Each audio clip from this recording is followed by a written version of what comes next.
Don Miguel de Cervantes y sus homónimos. Nuevas aportaciones a su biografía. Conferencia homenaje al excelentísimo señor don Adolfo Rodríguez Jurado, a cargo de don José de Contreras y Saro, investigador nacional, director del Grupo de Investigación Memoria de Cervantes y miembro vocal de la Junta Directiva de la Asociación de Cervantistas de Sevilla. 8 de mayo del 2024. No podemos comenzar esta conferencia sin hacer el obligado homenaje al excelentísimo señor don Adolfo Rodríguez Jurado. En esta primera imagen pueden ver su retrato firmado por Manuel González Santos en 1932 por encargo de su familia. En este bello retrato se representa a don Adolfo con la banda y la placa de la Gran Cruz de la Americana Orden de Isabel la Católica, con la placa de la Encomienda de Alfonso XII y la placa de fiscal. Como venera, lleva las 3 academias a las que pertenece y la medalla del excelentísimo Ayuntamiento de Sevilla, de la que fue su procurador, así como el fajín de presidente de la Diputación de Sevilla, cuyo título ostentó. Todo en la vida es cuestión de elecciones. Elegimos quién queremos ser, elegimos con quién compartir nuestro tiempo y elegimos lo que es importante para nosotros. Don Adolfo Rodríguez Jurado eligió ser abogado, político e investigador nacional, dedicar su tiempo a su familia, siendo lo más importante para él la búsqueda de la verdad. Fue investido doctor en Derecho el 20 de noviembre de 1883, a pesar de contar con tan solo 18 años de edad y a pesar de no poder incorporarse al Colegio de Abogados hispalense hasta unos años después, el 26 de julio de 1886, colegiándose también en el de Madrid e incorporándose a los juzgados de Carmona, Utrera, Lora del Río y Morón de la Frontera. Recibió el nombramiento de catedrático auxiliar de la Facultad de Derecho de la Universidad de Sevilla el 20 de marzo de 1892 y fue abogado fiscal sustituto de la Audiencia de Sevilla el 7 de enero de 1888. Fue elegido decano del Colegio de Abogados, académico correspondiente de la Real Matritense de Jurisprudencia y Legislación y jefe honorario de la Administración Civil. Concejal por el Partido Conservador y síndico procurador del excelentísimo Ayuntamiento en 1891, fue presidente de la Diputación de Sevilla. Diputado a Cortes por Sevilla por el Partido Conservador en el Congreso de los Diputados, desde muy joven mostró un gran interés por la cultura, el arte, que le llevaron al enriquecedor campo de la investigación histórica. Miembro del excelentísimo Ateneo de Sevilla y uno de sus primeros socios cuando lo funda Manuel Sales y Ferré en 1887, pronto sus investigaciones históricas, fundadas en su conocimiento en la praxis de la prueba documental y su valoración en el ejercicio de su profesión como abogado fiscal, le llevaron a desempeñar los cargos de académico de número y consiliario de la Real Academia de Bellas Artes de Santa Isabel de Hungría de Sevilla, la Real Academia de San Fernando de Madrid, vicedirector de la Real Academia de Buenas Letras de Sevilla, de la Real Academia de Buenas Letras de Córdoba, vocal de la Comisión Provincial de Monumentos Históricos y Artísticos y director honorario del Centro de Cultura de Valencia. En enero de 1914, en el Archivo Histórico Diocesano, mientras don Adolfo Rodríguez Jurado se encontraba estudiando la jurisprudencia del Tribunal de la Archidiócesis de Sevilla, se encuentra algo único y singular. Primera página del pleito que interpone don Tomás Gutiérrez, natural de Córdoba y vecino de Sevilla, contra los hermanos de la Sacramental de la Santa Iglesia Catedral de Sevilla en el año 1593, descubierto por Adolfo Rodríguez Jurado en 1914. El proceso judicial se desarrolla entre 1593 y 1594. La jurisdicción era eclesiástica, el Tribunal del Arzobispado de Sevilla, actuando como juez el vicario general de la archidiócesis en nombre del arzobispo de Sevilla. El actor, Tomás Gutiérrez, natural de Córdoba y vecino de Sevilla, contra los hermanos de la Cofradía Sacramental de la Catedral de Sevilla. La causa, el haber sido excluido para ser hermano de dicha cofradía, por carecer del relieve social para pertenecer a dicha cofradía sacramental y haber sido acusado falsamente de ejercer un oficio vil, como es el de mesonero, donde se hacen representaciones cómicas, cuestionando incluso su limpieza de sangre y origen. Tomás Gutiérrez aporta dos tipos de pruebas en su proceso contra la cofradía. Una prueba testifical en la que testifican testigos originarios de la ciudad de Córdoba que se encontraban en ese momento en la ciudad de Sevilla, justifican el origen de don Tomás Gutiérrez, el de ser cristiano viejo, encontrarse en situación regular dentro de la iglesia, el poseer una casa de posada principal y no un mesón, en la que ameniza a los huéspedes con representaciones serias, cultas, ingeniosas y respetuosas, y no cómicas e irrespetuosas. La segunda prueba que presenta es la documental, fundada en un requerimiento notarial por el que se toma nota de los oficios que desempeñan los hermanos de la cofradía, mucho más modestos que el suyo, realizando un traslado ante el notario eclesiástico de un listado de hermanos que aparecen inscritos con los oficios de corredor, mercader, zapatero, sombrerero, herrador, tapeador, especiero, tundidor, hortelano, sedero, guadamelicero, botinero, tratante de vino, barbero, peraile, tintorero, teñidor, confitero, cintero, curtidor, ropero y sastre. En el fallo judicial, el Tribunal del Arzobispado de Sevilla falla a favor de don Tomás Gutiérrez, constituyendo la prueba testifical ratificada ante el provisor y la documental insertas en los autos del procedimiento la base probatoria suficiente sobre la que se establecen los fundamentos de derecho que justificarán la sentencia judicial. ¿Pero qué llamó la atención de este proceso que lo hace único y diferente a los demás? Uno de los testigos que conforman la prueba testifical era nada más y nada menos que don Miguel de Cervantes y Saavedra, cuya firma coincidía con la de otros documentos cervantinos conservados y estudiados hasta este momento. Más allá de que en ellos aparezca la firma de Miguel de Cervantes, que es lo que ha trascendido hasta ahora en los círculos e instituciones cervantistas y en la prensa, el testimonio de Miguel de Cervantes que pasaremos a estudiar en esta conferencia nos reconstruirá aspectos de su vida que entran en contradicción con su historiografía oficial hoy. A continuación vemos el testimonio de Miguel de Cervantes Saavedra dado en el proceso Tomás Gutiérrez contra la Sacramental de la Catedral, emitido el 4 de junio de 1593. Según su transcripción paleográfica literal, leemos: en dicho día y mes, año susodicho, 4 de junio de 1593, se refiere a este año, para la dicha información, Juan Cruz, procurador, en nombre del dicho Tomás Gutiérrez, presentó por testigo a Miguel de Cervantes Saavedra, criado del rey nuestro señor, del que, vecino de la villa de Madrid, villa aparece rectificado, y natural de la ciudad de Córdoba, estante en esta capital de Sevilla, del cual fue recibido juramento en forma de derecho, solicitud del cual prometió decir verdad, de lo que supiese en este caso que es presentado por testigo, y por mí, el infrascrito notario, le fue leído un dicho, el pedimento, que dijo ante Juan de Salazar, notario, a instancia del dicho Tomás Gutiérrez, en el pleito que sigue con los cofrades de la Cofradía del Santísimo Sacramento, y habiéndolo oído y entendido, dijo que es verdad lo contenido en el dicho, su dicho, en el cual afirma y ratifica, y si es necesario de nuevo, lo torna a decir, y por la verdad lo firmo en su nombre, que de edad es de 46 años. Hay un enmendado donde dice Villa. La firma Miguel de Cervantes y Saavedra. En la página 56 del siguiente documento se vuelve a incluir el testimonio de Miguel de Cervantes, de la siguiente manera. Testigo. Después de lo susodicho, a 4 días del mes de junio del dicho año de 1593, ante mí el dicho notario, el dicho Tomás Gutiérrez, presentó por testigo a Miguel de Cervantes de Saavedra,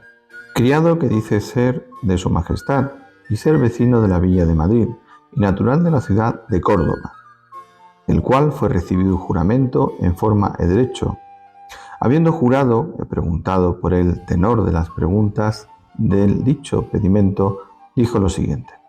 Preguntando por la primera, dijo que conoce al dicho Tomás Gutiérrez de 10 años a esta parte, poco más o menos, a los cuales este testigo ha tenido y tiene por hijo legítimo de los susodichos Lorenzo de Córdoba e Baltasara Gutiérrez, su mujer,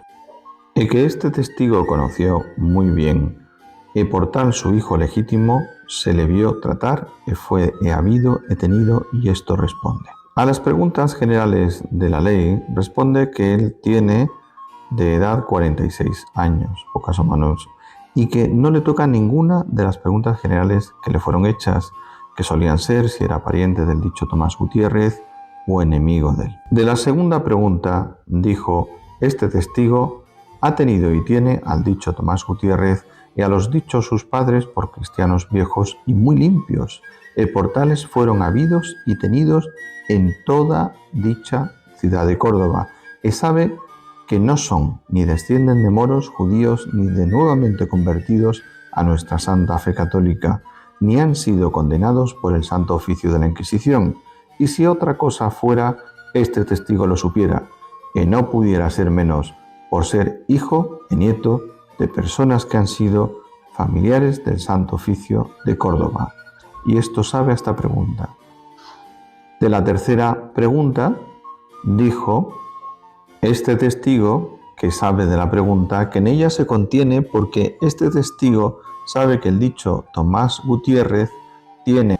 una casa de posada que pagará por ella 300 ducados de renta en cada un año, y ha visto que han posado en ella las personas contenidas en la pregunta y otras muchas, y que las alhajas que tiene en ella valen al pie de 4.000 ducados, que no es mesón, sino casa de posadas, como las hay en Madrid, honradas y principales, donde posan príncipes y duques, condes y caballeros, jueces y otras personas principales. Esto sabe a la pregunta.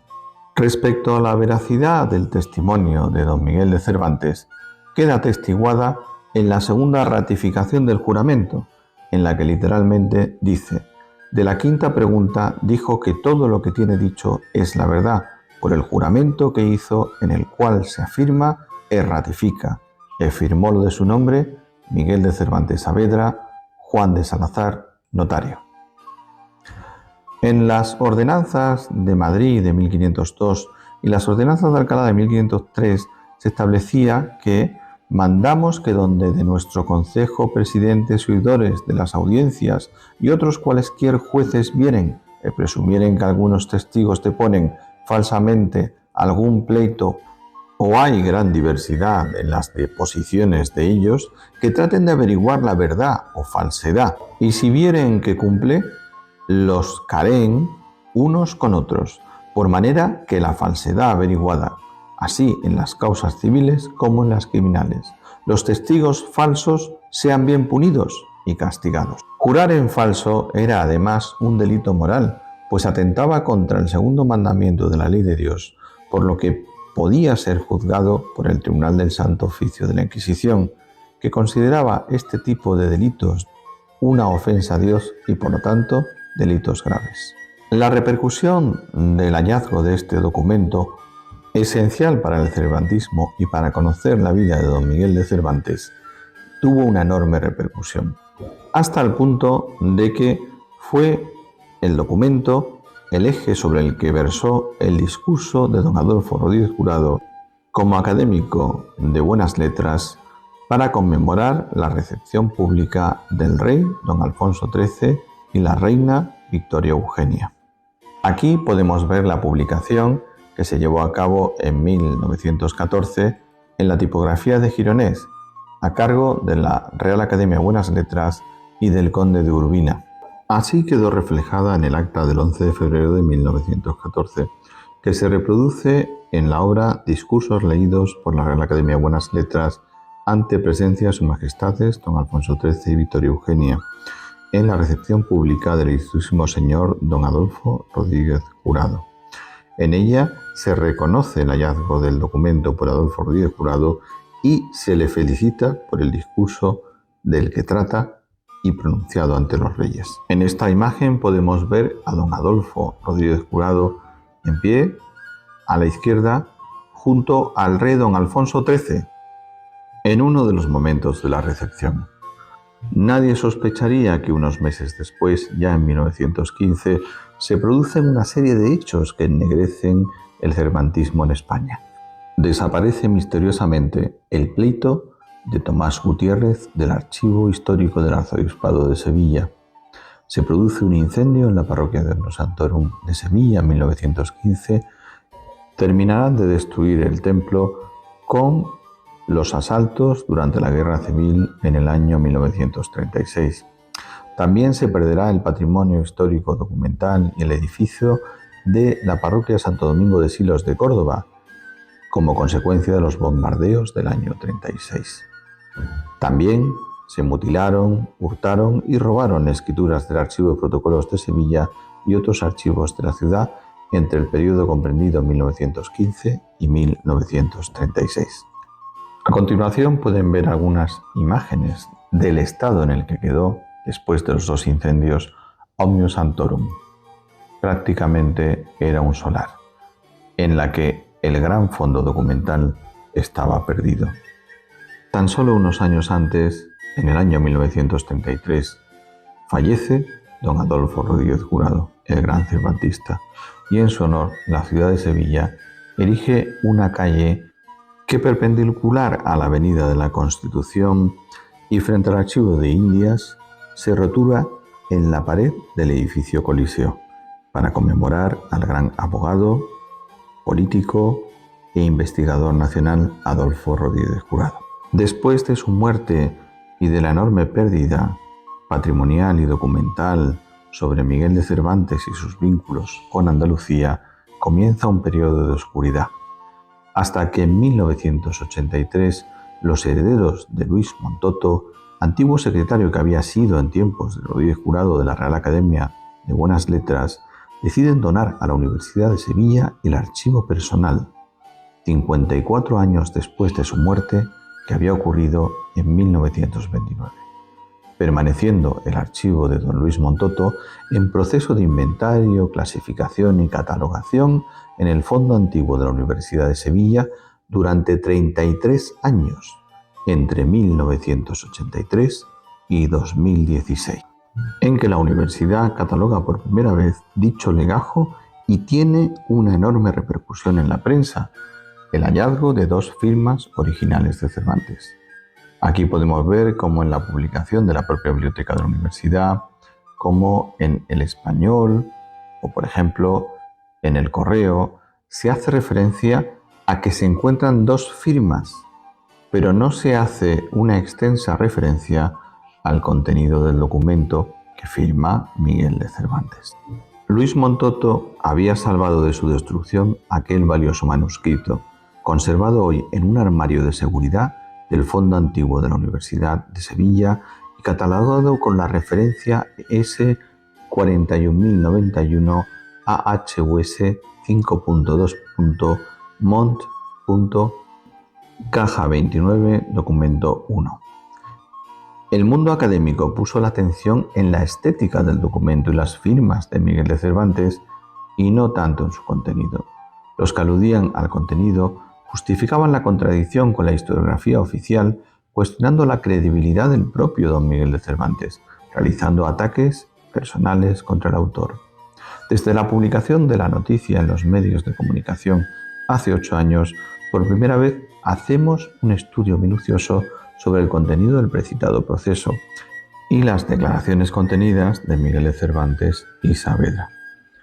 Se trata de un proceso judicial con todas las garantías de los procesos de su época, en el que el actor presentó una serie de pruebas que fueron valoradas por un tribunal legítimo y sobre las que se establecen los fundamentos de derecho que sustentan el fallo judicial, convirtiendo la causa en res judicata,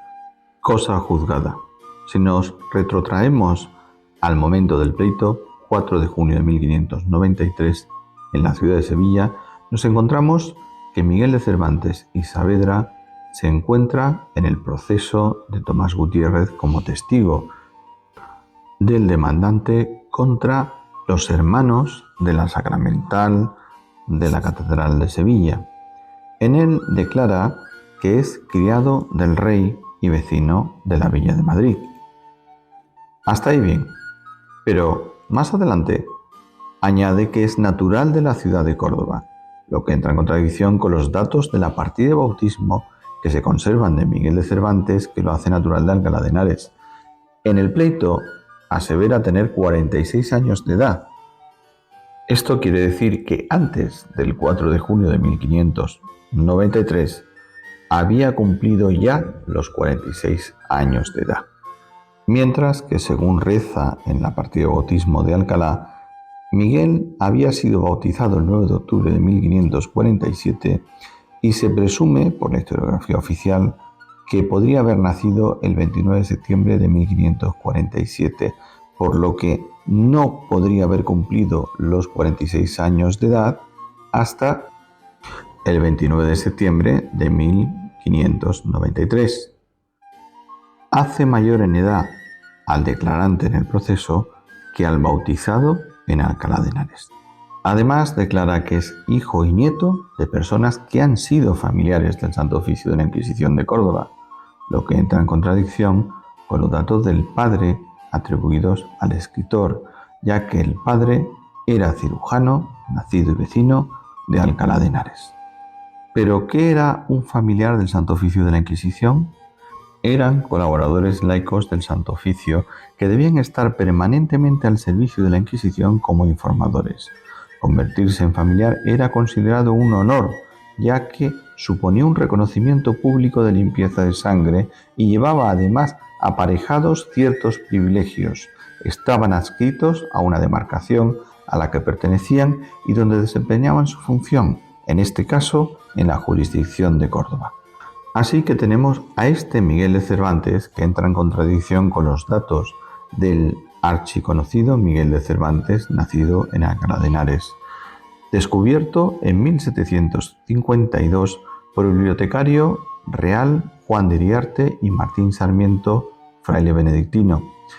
Ellos encuentran la fe de bautismo ocurrido el 9 de octubre de 1547 en la iglesia parroquial de Santa María de Alcalá de Henares, en el que se declara hijo de Rodrigo Cervantes y doña Leonor. Aquí podemos ver la transcripción paleográfica del documento. Año 1547, domingo 9 días del mes de octubre del año del Señor de 1547 años, fue bautizado un roto, hijo de Rodrigo Cervantes y su mujer, doña Leonor. Fueron sus compadres Juan Pardo, bautizóle el reverendo señor Bartolomé Serrano, cura de Nuestra Señora, testigos Baltasar Vázquez, sacristán, y yo, que le bautizé y firmé de mi nombre. Firma Bachiller Serrano. En la nota marginal izquierda puede leerse claramente Miguel, con una grafía posterior a la del siglo XVI. Esto ha sido interpretado por algunos sectores como una posible falsificación del bautismo de Miguel de Cervantes. Nosotros creemos que no. Si se fijan en la margen derecha del documento, aparece roto en su borde justo en la zona donde parece que figuraba el nombre del niño bautizado. Empieza por M o N y una I. Era frecuente en las partidas antiguas que los sacristanes y sacerdotes anotaran en la nota marginal el nombre del niño bautizado si la partida había sufrido algún tipo de deterioro, como es en este caso. Esta afiliación además queda corroborada en las declaraciones del propio Rodrigo de Cervantes y Leonor Cortinas, en los expedientes de limpieza de sangre y en las cartas que escriben para recaudar los fondos de su rescate en Argel. También aparece Miguel de Cervantes, descubierto por el investigador nacional Ángel Serrano Hernando, 1941-2017, bautizado el 9 de noviembre de 1558 en la iglesia parroquial de Santa María de Alcázar de San Juan, como hijo de Blas Cervantes Saavedra y Catalina López. Aquí tenemos el documento y su transcripción paleográfica, que viene a decir: en 9 días del mes de noviembre de 1558 bautizó el reverendo señor Alonso Díaz Pajares, un hijo de Blas de Cervantes Saavedra y de Catalina López, que le puso nombre Miguel. Fue su padrino de pila Melchor de Ortega, acompañados de Julián de Quirós Francisco Almendros y sus mujeres de los dichos. Firma el presbítero Alonso Díaz. A continuación pueden ver la casa natal atribuida a este Miguel de Cervantes, nacido en Alcázar de San Juan.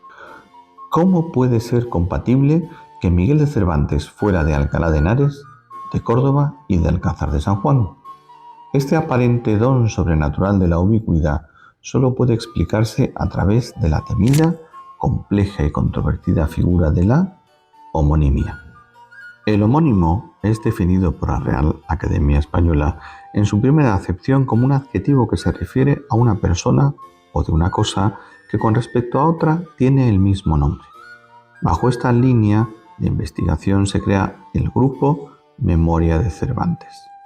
para la realización de un profundo estudio, catalogación, digitalización y transcripción paleográfica de diferentes documentos manuscritos cervantinos. Se inicia el análisis de los datos y documentos conocidos desde la perspectiva de la homonimia, localizar nuevos documentos cervantinos que ayuden al estudio del sistema familiar, esencial para la identificación en el linaje de los diferentes homónimos del escritor,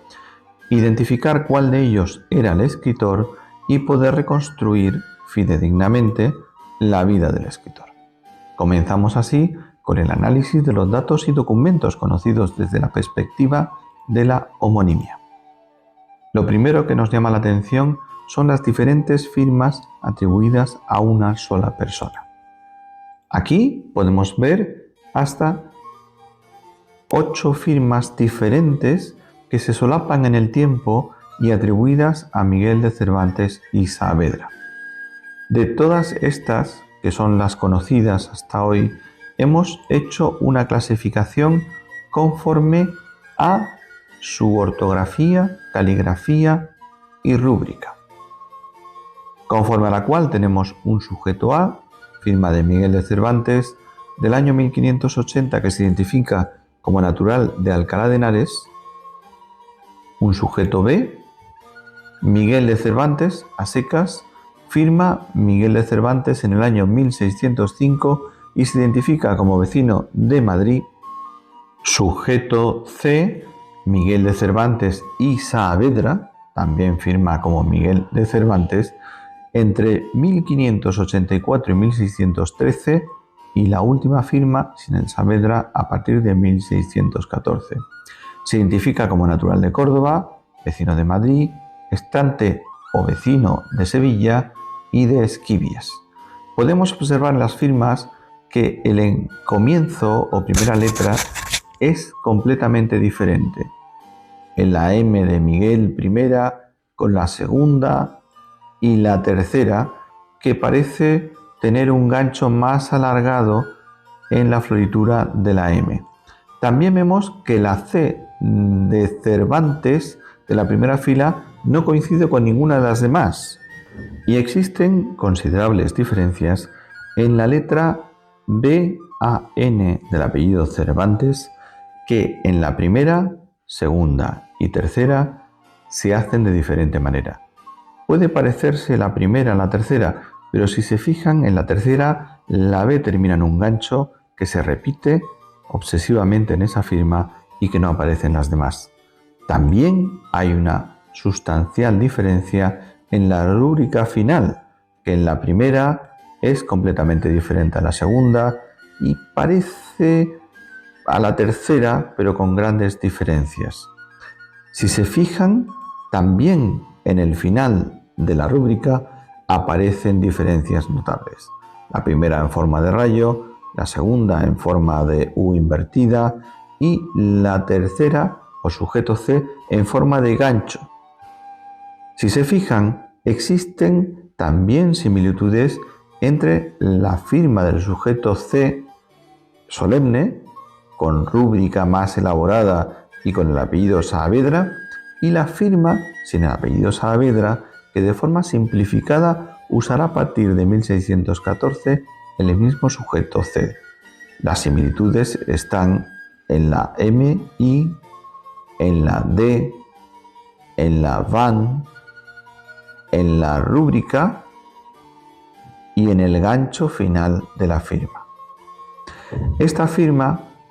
fue unida en una sola, como aparece en algunos documentos, con respecto a la anterior. Es decir, las dos firmas del sujeto C aparecen fusionadas en una sola, la que vemos aquí abajo. En esta tercera versión del sujeto C, Miguel de Cervantes fusiona las rúbricas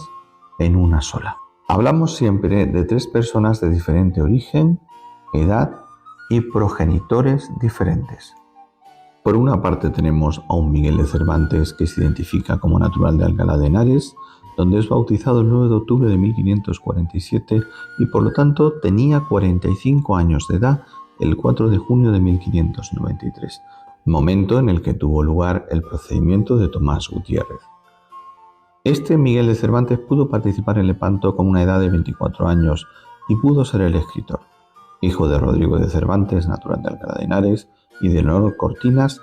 fue descubierto por Juan de Iriarte y Martín Sarmiento en 1752. Por otra parte tenemos a un Miguel de Cervantes que se identifica como criado del rey, vecino de la villa de Madrid, natural de la villa de Córdoba y de 46 años de edad en el momento del pleito, 4 de junio de 1593, que pudo participar en Lepanto con 25 años y pudo ser escritor. Hijo de Rodrigo de Cervantes, natural de Córdoba y vecino de Sevilla, y doña Saavedra, descubierto por don Adolfo Rodríguez Jurado en 1914. Por último nos encontramos con Miguel de Cervantes, que se identifica como natural de Alcázar de San Juan, donde es bautizado el 9 de noviembre de 1558 y por lo tanto tenía 34 años de edad en el momento en que se produce el pleito de Tomás Gutiérrez, 4 de junio de 1593, pero no pudo participar en la batalla de Lepanto, pues tenía solo 12 años, por lo que queda excluido de haber participado.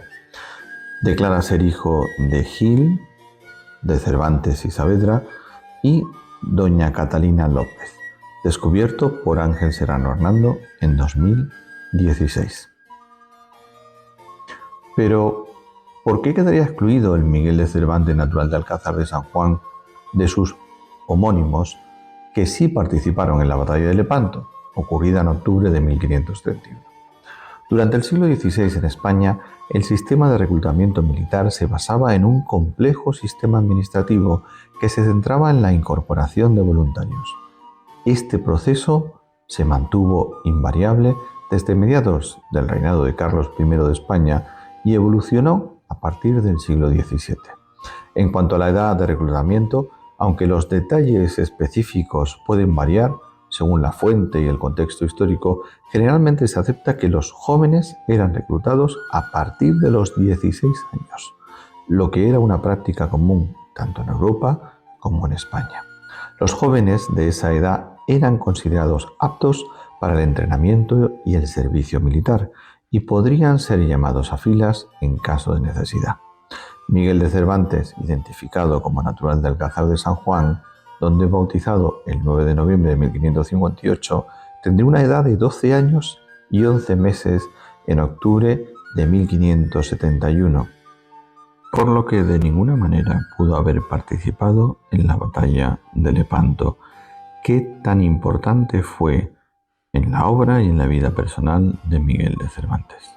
Centrándonos en la vida militar de Miguel de Cervantes y Saavedra, trataremos el punto 1b de esta conferencia, en el que demostraremos que existieron diferentes rescates y campañas militares para al menos dos Miguel de Cervantes. Comenzaremos estudiando la solicitud de merced para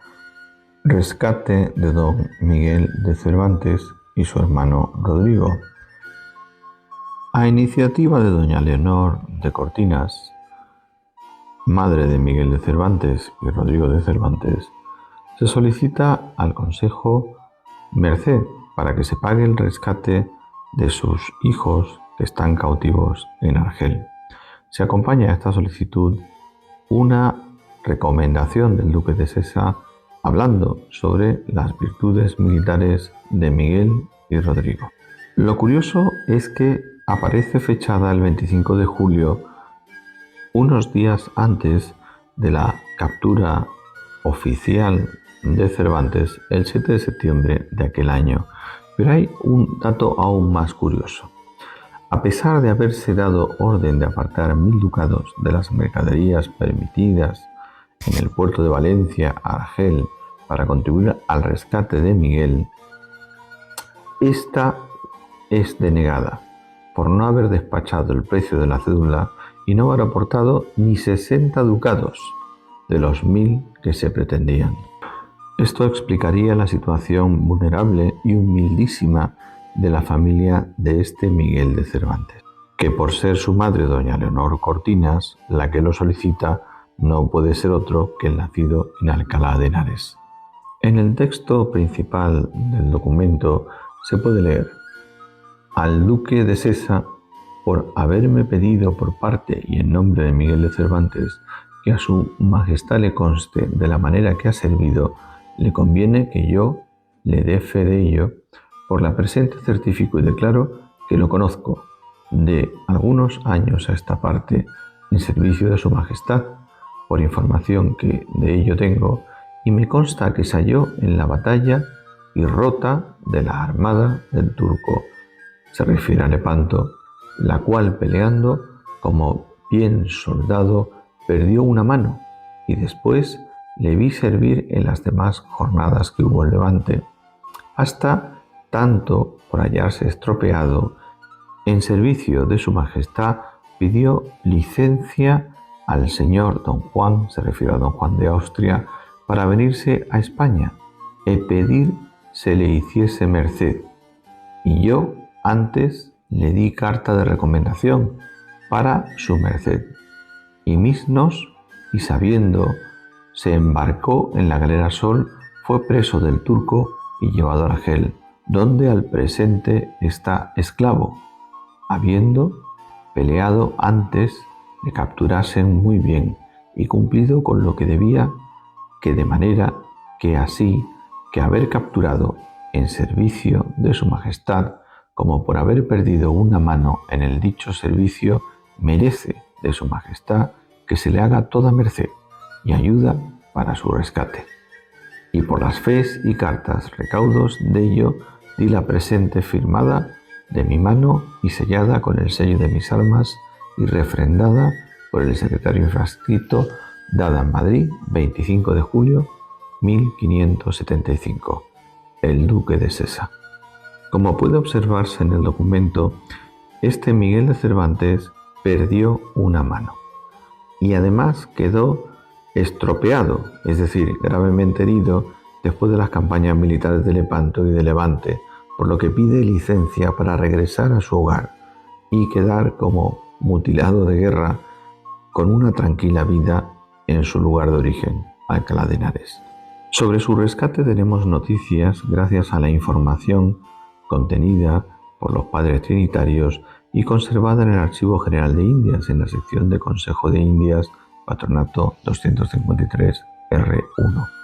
En ella podemos leer: en la ciudad de Argel, que es tierra de moros, la Berbería, a 10 días del mes de octubre del año de 1580, ante el ilustre y muy reverendo señor Fray Juan Gil Redentor de España de la corona de Castilla, por su majestad apareció presente Miguel de Cervantes, esclavo,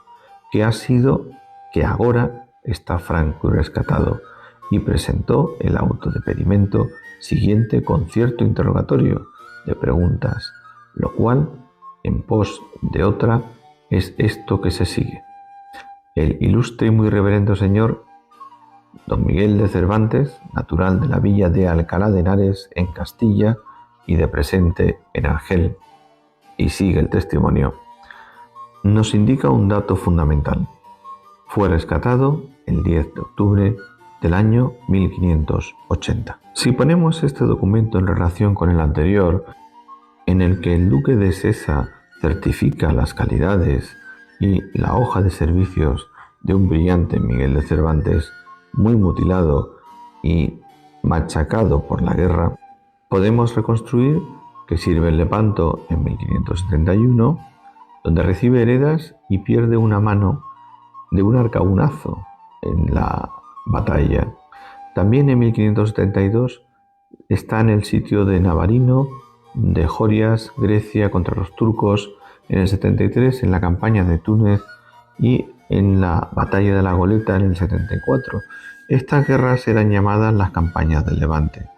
Por encontrarse muy estropeado, pide licencia a don Juan de Austria para que le concedan la merced de venir de nuevo a España. El 1 de julio de 1575, llevando sus cartas de recomendación, es capturado y llevado a Argel. Allí permanecerá hasta octubre de 1580. Su familia, que es humilde, pide ayuda para pagar el rescate de sus hijos Miguel y Rodrigo. Aunque es rescatado por los padres trinitarios en octubre de 1580, concretamente el 10 de octubre, no será hasta el 18 de diciembre cuando Miguel de Cervantes pise suelo español, que será cuando llegue al puerto de Valencia, desde donde viajará a su lugar y hogar, Alcalá de Henares. Como veremos, estos datos entran en contraposición con los del expediente de solicitud de merced elevado al Consejo de Indias por don Miguel de Cervantes y Saavedra. Este expediente se incoa en 1590. En él solicita que se le dé una de las siguientes cargos mercedes: o Contaduría del Nuevo Reino de Granada, que era parte de Colombia y Perú; Gobernador de Soconusco, que es un lugar territorial entre Guatemala y México, actualmente pertenece a México; Contador de Galeras de Cartagena, en Murcia; o Corregidor de la Ciudad de La Paz, en el Perú. La motivación de esta solicitud es el haber servido 22 años a esta parte, es decir, si hace el documento en 1590 y le restamos 22, quiere decir que comenzó su servicio militar al rey en 1568. Él dice haber participado en la batalla naval, que es como llamaban a la Lepanto, en 1571, donde dice haber recibido muchas heridas, perdiendo una mano de un arcabunazo. Estuvo en el sitio de Navarino, en Grecia, 1572, en Jorias, en la campaña de Túnez, 1573, en la Goleta, 1574. En septiembre es capturado y libertado, empeñando su padre las dotes de sus dos hermanas y quedando pobres. Se unió al Marqués de Santa Cruz en la Guerra de Portugal o Batalla del Tajo, 28 de agosto de 1580, y en la Batalla Terceira de enero de 1582, en la campaña de Orán de 1583, y después, vecino de Sevilla, vino a servir a su majestad en negocios de la armada. Su hermano Rodrigo, que también fue cautivo, sirve como alférez en Flandes, porque es su deseo continuar siempre en el servicio del rey y acabar su vida como lo han hecho sus antepasados. La forma que tiene en referirse al rey no puede ser otra que la de un hidalgo. En respuesta, el Consejo de Indias hizo una investigación sobre las campañas militares en las que había participado, y en ellas se adjunta una certificación del duque de Alba que habla de los servicios navales que ha prestado en la guerra de Portugal, lo que lo ubica en la Primera Guerra, es decir, la que abarca entre enero y agosto de 1580. Pero si esto es así, ¿cómo pudo ser rescatado en octubre de ese mismo año si ya estaba participando en la guerra de Portugal con el Marqués de Santa Cruz a comienzos de ese año? Es todo un misterio que solo se explica a través de la homonimia, y que los dos Miguel de Cervantes ejercieron la carrera militar en diferentes épocas y coincidieron en cautiverios diferentes, pues como podemos ver en la instancia del documento, y tomando como referencia la fecha oficial del cautiverio, fue cautivo el 7 de septiembre,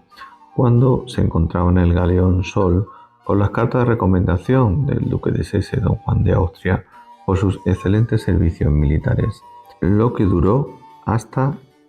antes del mes de enero de 1580, que participa en la guerra de Portugal con el marqués de Santa Cruz en la batalla del Tajo. Por lo tanto, el cautiverio de este segundo Miguel de Cervantes fue de 4 años y 3 meses, mientras que el cautiverio del Cervantes nacido en Alcalá de Henares fue de 5 años, 3 meses y 9 días. Ambos fueron capturados en fechas diferentes. El de Córdoba fue capturado el 7 de septiembre, que es la fecha oficial, cuando regresaba con cartas del duque de Sesa y don Juan de Austria a la corte de Madrid. Permanece cautivo hasta antes de enero de 1580, probablemente diciembre o noviembre de 1579. ¿Por qué? Porque a partir de esa fecha él aparece sirviendo al marqués de Santa Cruz en la batalla del Tajo contra Portugal, cuyas movilizaciones empezaron en enero de 1580 y concluyeron con la batalla naval de el 28 de agosto de aquel año de 1580. Este Miguel de Cervantes, entre el 7 de septiembre de 1575 y antes del mes de enero de 1580, cautivo, es decir, 4 años y 3 meses. También es el Miguel de Cervantes que después de su liberación se incorpora inmediatamente al servicio militar de Su Majestad el Rey, participando en la guerra de Portugal, después en la batalla terceira, que él llama Tercias, de Portugal, y continúa en su servicio en la campaña de Orán de 1583 hasta su jubilación como militar activo y pasa a los negocios de la Armada en Sevilla en 1587, hasta que en 1590 pide la merced al Consejo de Indias. Mientras que nuestro segundo Miguel de Cervantes es cautivo antes del 25 de julio de 1575, fecha en la que el duque de Sesa hace su recomendación indicando que ya había sido cautivo. También sabemos que su periodo de cautiverio es mucho mayor que el del primero, ya que abarca del 1 de julio aproximadamente, vamos a poner el mes de julio antes del 25, hasta el 10 de octubre de 1580, que es liberado por los padres trinitarios, lo que hace una extensión de tiempo de 5 años, 3 meses y 9 días, un año más que el anterior. Además, después de su liberación en octubre de 1580, no aparece en España hasta diciembre, concretamente el 18 de diciembre, que desembarca en el puerto de Valencia rumbo a Alcalá de Henares, su hogar, y no se reincorpora a la carrera militar como el primero. Y mientras que en el primer caso el Miguel de Cervantes, que pide el oficio de Indias, declara que su padre ha tenido que hipotecar sus bienes y entregar la dote de sus hermanas para el pago de su rescate, el de su hermano, en el segundo caso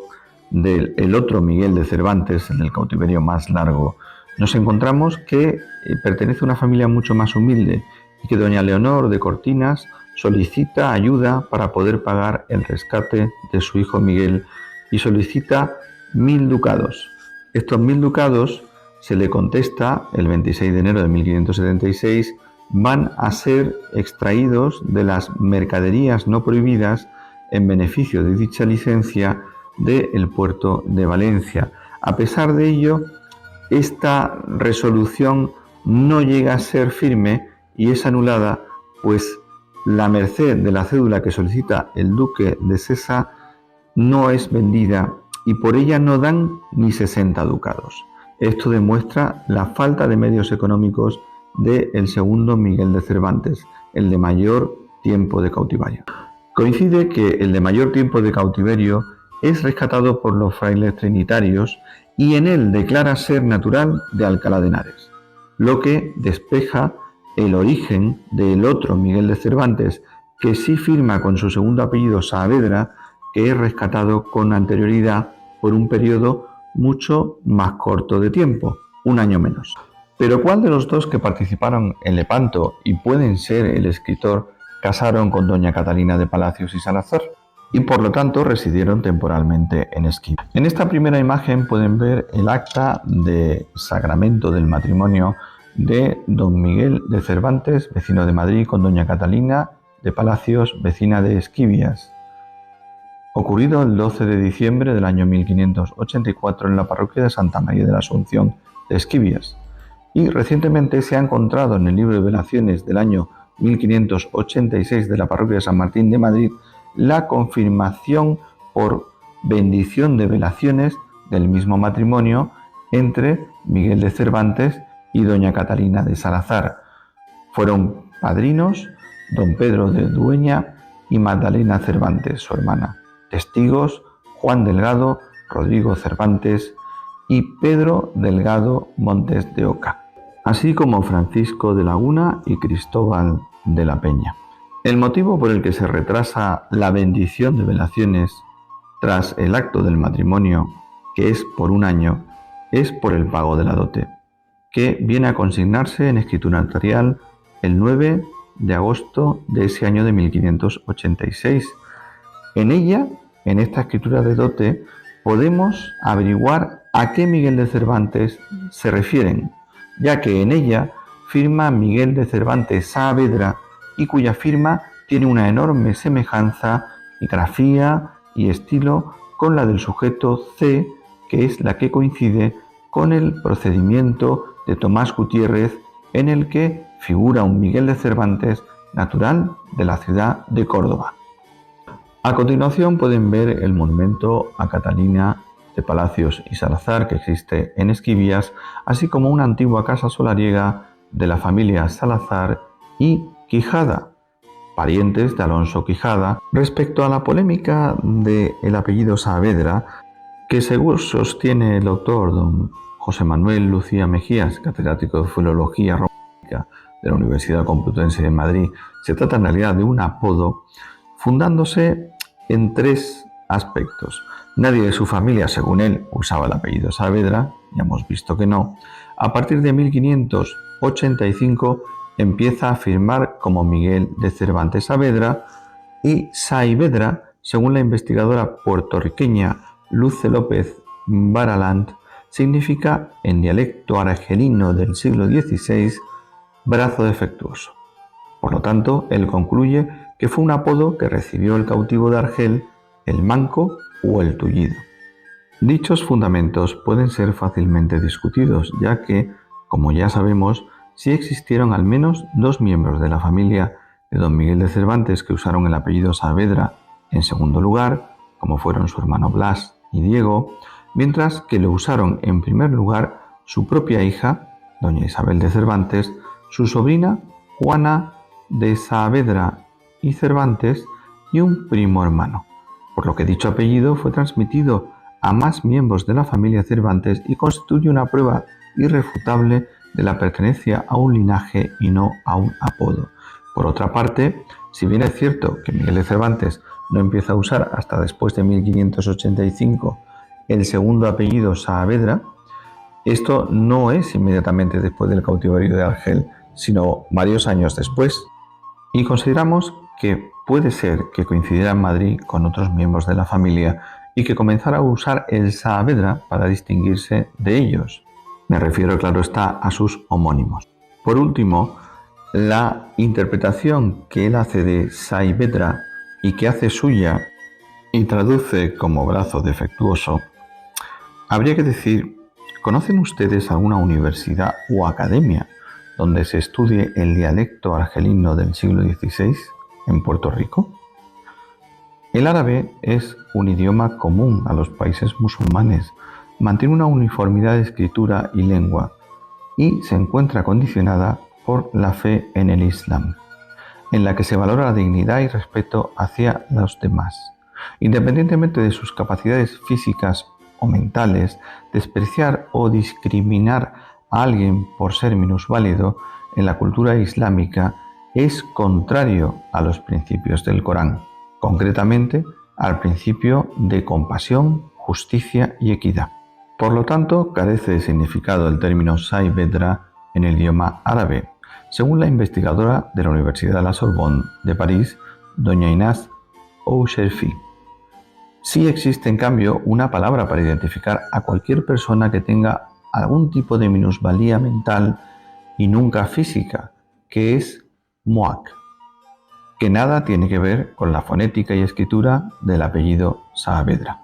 Descartada la hipótesis del apodo, solo nos queda aceptar que Saavedra era un apellido y como tal debemos relacionarlo con el sistema familiar de los Saavedra que desde el siglo XIV se estableció en la ciudad de Sevilla en torno a la calle Feria. Pero ¿quién de los dos que participan en la batalla de Lepanto en realidad es el escritor? ¿El de Alcalá de Henares o el de Córdoba? Para ello, partiendo de la base de que hablamos de personas de diferentes edades, diferentes lugares de nacimiento, diferentes progenitores, con diferentes firmas que participaron en campañas militares diferentes y tuvieron diferentes periodos de cautiverio, solo nos queda despejar la incógnita de quién fue realmente el escritor. Para ello, tenemos que ir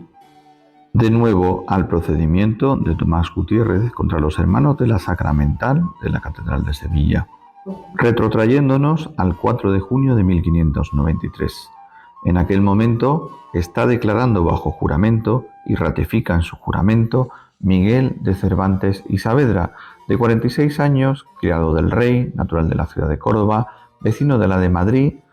y estante en la de Sevilla. Contestando a la cuarta pregunta del interrogatorio del proceso de Tomás Gutiérrez contra los hermanos de la Sacramental de la siguiente manera. De la cuarta pregunta dijo este testigo que como persona estudiosa que ha compuesto autos y comedias muchas veces, sabe que el origen de las comedias y que en tiempos antiguos no se tuvieron por infames los representantes,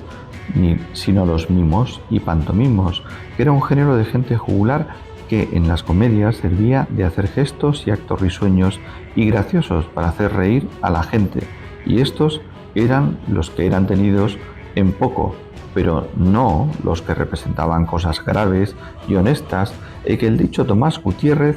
puesto que ha representado públicamente, ha sido siempre figuras graves y de ingenio guardado, todo honesto decoro, por lo cual no debe ser tenido en menos, sino estimado en más. Y para probar esto, dice este testigo que en la Chancillería de Valladolid está un fulano Vergara, el cual, después de haber sido muchos años representante, le admitió su majestad para ser relator de la Real Audiencia, que es oficio muy cualificado.